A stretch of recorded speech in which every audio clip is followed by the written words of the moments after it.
Судскиот совет ќе проверува како постапувал кривичен и ќе се трага по одговорот, каде затаија институциите при бегството на поранешниот припадник на ОВК, Блерим Рамадани.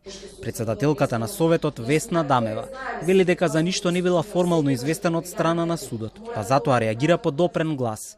Ова следува откако Министерството за внатрешни работи извести дека лицето Блерим Рамадани во моментов е недостапно за органите на прогонот и дека избегал од куќен притвор, пошто е распишана и централна потерница.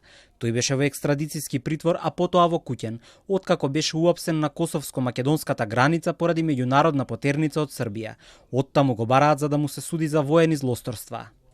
Треба да се формира комисија и час поскоро да се констатира фактичката состојба по однос на ова и пред јавноста да излеземе со конкретни податоци. Има нешто се случувало, виновен е судот, не е виновен судот и да не преюдицираме. Ние мора да се одважиме на вистина и да дадеме одговор на прашањата дали во донесените одлуки има пропусти, се почитува законитоста при донесување на одлуките, не се почитува, односно сите тие ставови ние можеме да ги формираме само како извршени. Поддржувам предлогот. Фотографија од избеганиот Блерим Рамадани се појави на социјалните мрежи од страна на лице кое се представува како негов внук и кој му посакува добре дојде дома во неговиот роден град во Косово. А во меѓувреме, случајот се издигна и на политичко ниво. Стигнуваат реакции од соседството, а препукување има и на македонската политичка сцена.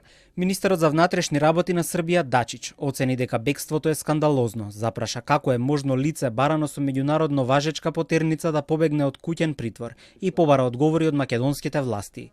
А одговор пристигна од премиерот Мицкоски. Меѓусебни битки не смее да се водат на наш грб, смета тој.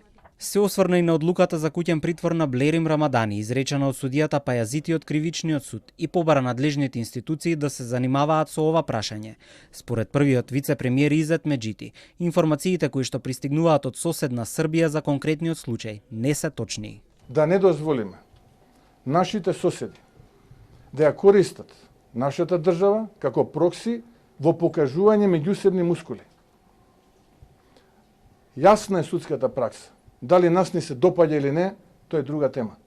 Зошто овој судија прави ваква судска гимнастика и инженеринг, тоа е веќе друга анализа, јас нема да го коментирам. Има институција која што се уште е важечка, се вика Судски совет, кој што знаете со какви контраверзии беше пропратен изминативе години, нека се занимаваат тие. Јас сум политичар. Тоа е веќе трета одлука, имаше исто за Дуголи во минатото, имаше за Морина, и веќе тоа станува судска пракса. За овој случај, за овој период, Србија дава неточни информации и мислам не треба да се сватат сериозно во иднина. Реагираа и од опозицијата. Од Демократската унија за интеграција преку соопштенија оценуваат дека пропаднал планот на Вучич и моноетничката влада за екстрадиција на поранешниот војник на ОВК, Блерим Рамадани. Според СДСМ, министерот за внатрешни работи Тошковски е директен виновник за бегството на Рамадани од куќен притвор. Додека Тошковски и МВР се обидуваат несмасно да спинуваат дека судот е крив за бегството на Блерим Рамадани, тој веќе е на Косово. Има ли поголем доказ дека тој е намерно пуштен од МВР и Тошковски, што само за еден ден по бегството човекот е удобно дома, па уште стигаат јасни пораки од Косово дека е таму? Поранешниот припадник на ОВК минатиот месец бил уапсен на граничниот премин Јажинци и веднаш однесен во 30-дневен екстрадицијски притвор, а 2 недели подоцна судот му ја преиначи мерката во куќен притвор. Еден ден пред полицијата да констатира дека лицето е недостапно за спровод, судот на барање на обвинителството го прифатил предлогот куќниот притвор на Рамадани да му се замени со активен. Од Кривичен суд реагираа дека за надзор и проверка на лицето задолжена е полицијата. Според министерот за внатрешни Панче Тошковски, во овој случај вистинското прашање треба да биде зошто судот одлучил да го стави лицето во куќен, наместо во ефективен притвор.